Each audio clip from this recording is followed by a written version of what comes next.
Shalom. Assalamualaikum warahmatullahi wabarakatuh. Om Swastiastu, Namo Buddhaya, salam sejahtera buat kita. Saudara-saudara yang tercinta, kita bertemu lagi setelah hampir 3 tahun ya kita tidak ketemu. Kita bertemu yang ramai ini seperti yang di sini dalam seminar memperingati Hari Pancasila 26 Mei sampai 2 Juni 2020 di tengah Covid. Nah, seperti yang kita lihat gambar di sini dengan 7 narasumber dari tokoh agama nasional memperingati Hari Pancasila. Ada Nasaruddin Umar, Masjid Istiqlal, ada Romo Nain Suryono, Ketua Sabto Dharma, ada Biku Dhammakaro Mahatera, ini adalah Dewan Presidium Buddha. Ada saya, ada Bengki Irawan dari Konghucu, ada Ida Resi dari Hindu, dan ada Romo Beni. Dalam pertemuan itu kita sangat hangat, 8 hari. Hangat bersaudara kita membahas Pancasila dan umat beragama di Indonesia. Kesimpulannya sangat indah. Kami sepakat bahwa sila-sila Pancasila tidak ada yang bertentangan dengan ajaran agama manapun. Dan sila pertama, ketuhanan Yang Maha Esa itu benar. Karena kita berkeyakinan bahwa Tuhan itu satu, maka jadi Des, Tuhan itu satu. Kalau Tuhannya satu, maka kita sepakat kebenarannya cuma satu, tidak ada 2. Maka orang Hindu juga menulis Tadhana Dharma Mangroha. Nah, kalau kebenarannya satu, Tuhannya satu, ya kemanusiaannya harus satu. Jadi sebenarnya yang bertengkar itu bukan ketuhanan, bukan agama. Ini yang bertengkar adalah kepentingan politik, kepentingan pribadi manusia yang berebut soal kenikmatan dunia. Nah, ini kuncinya. Saudara-saudara yang tercinta, kesepakatan indah ini ingin kita kembangkan. Sehingga kesepakatan ini menjadi landasan yang kokoh untuk terwujudnya persatuan bangsa. Berkali-kali kita mengadakan pertemuan lagi, dan kali ini saya ingin melanjutkan usaha itu. Saya sebagai pendeta Kristen ingin mencari dari sisi Kristen sumbangan apa yang saya bisa bagikan kepada bangsa Indonesia, kepada umat beragama Indonesia untuk menciptakan kerukunan. Maka saya berpendapat kita harus kembali kepada kitab suci. Terus terang, saya sadar saya mengenal Allah dengan segala aturannya itu kan dari kitab suci. Nah, selama ini kita sudah terbiasa mendengar pendapat diajarkan oleh pendeta, kiai, pemuka agama, tapi kita sendiri kurang suka belajar sendiri. Nah, ini yang membuat kita ini jadi sering bertengkar karena menurut pendapat orang lain. Padahal pendapat-pendapat yang kita pelajari ini adalah pemikiran tokoh agama abad pertengahan ribuan tahun yang lalu, yang sekarang ini mestinya harus ada penyesuaian dan kemajuan alam. Mari kita belajar dari para ilmuwan.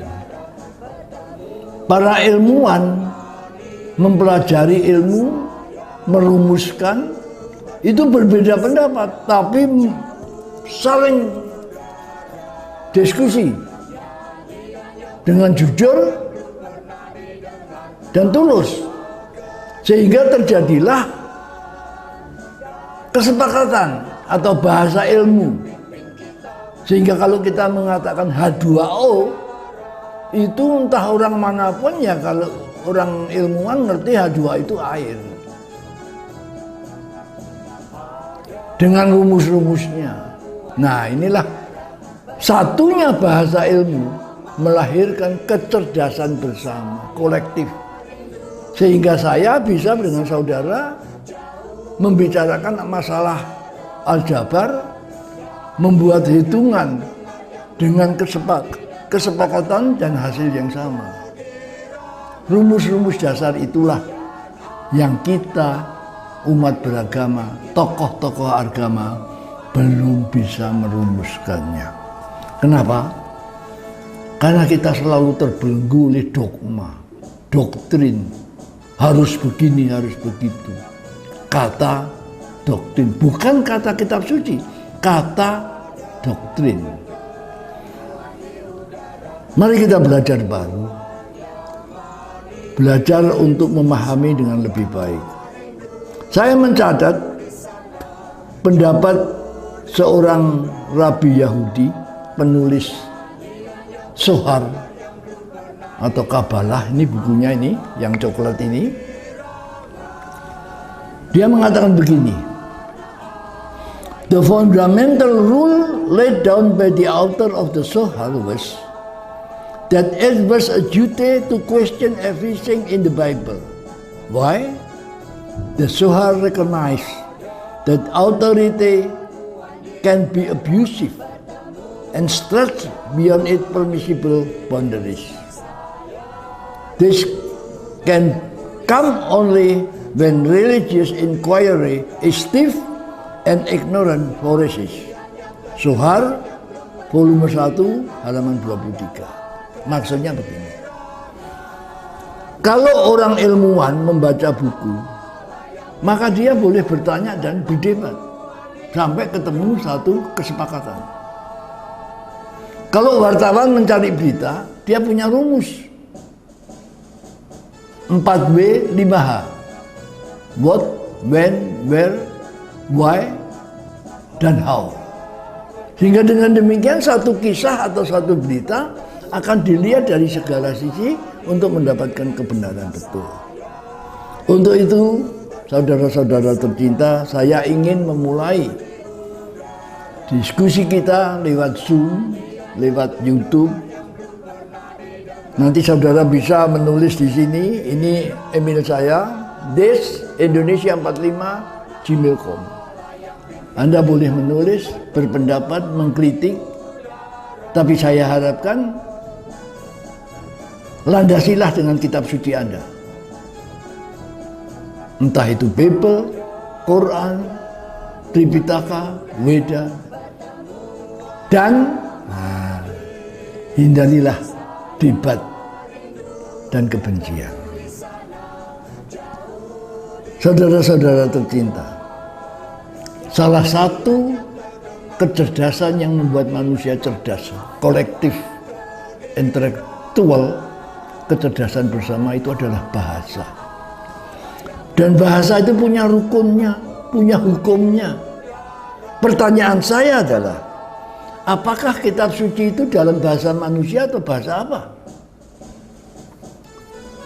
Sebab seringkali kita dibodohin, seolah-olah orang yang pinter bahasa asli kitab suci menjelaskan menurut keinginan sendiri, tapi tidak sama dengan kitab suci itu sendiri. Maka saya setuju dengan apa yang dikatakan Paulus. Dalam tulisan Paulus dikatakan, aku hanya menuliskan apa yang kamu pahami dan kamu mengerti. 2 Korintus 1 ayat 13. Artinya kitab suci, apalagi Alkitab, itu adalah dalam bahasa manusia yang bisa dimengerti, yang bisa dipahami menurut hukum-hukum bahasa. Yang kedua, apakah kita harus belajar agama Kristen, harus belajar Ibrani dan Greka? Tidak harus. Menurut pendapat saya. Saya dari kecil jadi Kristen. Itu enggak ngerti itu Greka dan Ibrani. Saya belajar pakai Alkitab terjemahan bahasa Indonesia. Dan ternyata saya bisa jadi Kristen. Tentu saja sekarang saya belajar untuk memperdalam. Jadi kita percaya bahwa para ahli, hamba Tuhan yang dipilih untuk menerjemahkan, menerbitkan, itu adalah rencana Allah yang utuh supaya kitab suci bisa dibaca, bisa dimengerti, dan bisa dijalankan. Yang ketiga, kalau kita sudah sepakat Tuhan itu satu, kebenaran satu, kemanusiaan itu satu, maka pertanyaannya adalah, apakah kitab suci, apalagi Alkitab Perjanjian Lama dan Perjanjian Baru, itu satu kesatuan, satu kebenaran utuh, atau terpisah-pisah, dipertentangkan? Saya berpendapat Alkitab satu kebenaran utuh. Saya setuju dengan tulisan Paulus, Ibrani 1 ayat 1-2. Sebab pada masa yang dahulu kala, Allah berfirman melalui nabi-nabi. Dan pada zaman sekarang, Allah berfirman melalui anaknya. Artinya, firman yang disampaikan pada nabi-nabi dan firman yang disampaikan pada anaknya, Yesus Kristus itu sama kebenarannya. Itulah sebabnya Yesus menghormati kitab suci dan mengatakan, barang siapa percaya kepadaku seperti yang tertulis dalam kitab suci, dari dalamnya akan mengalir air-air kehidupan. Saudaraku, inilah pembukaan saya. Kita akan lanjutkan pada kesempatan berikutnya untuk memperdalam. Semoga awal ini menyenangkan saudara. Shalom.